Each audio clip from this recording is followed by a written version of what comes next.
Hello friends, ఈరోజు మన ఇండియాలో కనిపించే టాప్ 5 మోస్ట్ డేంజరస్ స్నేక్స్ గురించి చెప్పబోతున్నాను. The Indian snake. ఈ పాములు మన ఇండియాలో చాలా ఎక్కువ సంఖ్యలో ఉంటాయి.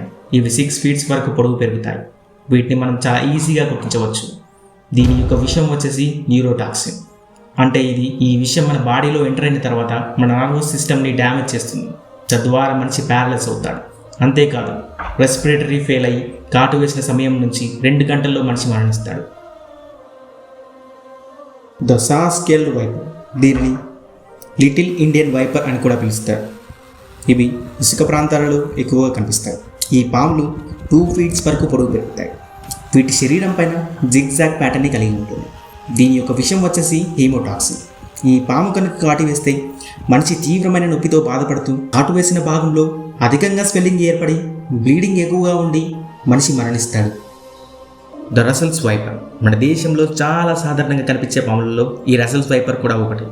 ఇది 6 feet వరకు పొడవు పెరుగుతుంది. దీని యొక్క విషయం వచ్చేసి హీమోటాక్సిన్. ఈ విషయం మన బాడీలోకి ఎంటర్ అయిన తర్వాత మన బ్లడ్ సెల్స్ని, టిష్యూస్ని డిస్ట్రాయ్ చేస్తుంది.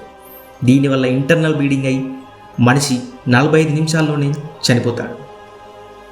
The Indian krait. మన ఇండియాలో కనిపించే అత్యంత విషపూరితమైన పాములలో ఈ పాము కూడా ఒకటి. ఇది 3 feet వరకు పొడవు పెరుగుతుంది.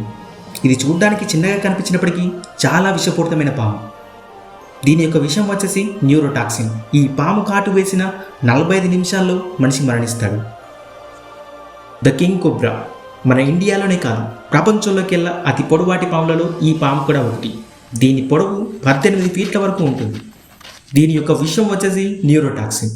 ఈ పాము కనుక కాటు వేస్తే 30 నిమిషాల్లో, కేవలం 30 నిమిషాల్లో మనిషి మరణిస్తాడు. ఇది చాలా డేంజరస్ పాము. మన ఇండియాలోని ప్రతి ఏటా సుమారుగా 58,000 వరకు జనాభా పాము కాటుకు గురై చనిపోతున్నారు.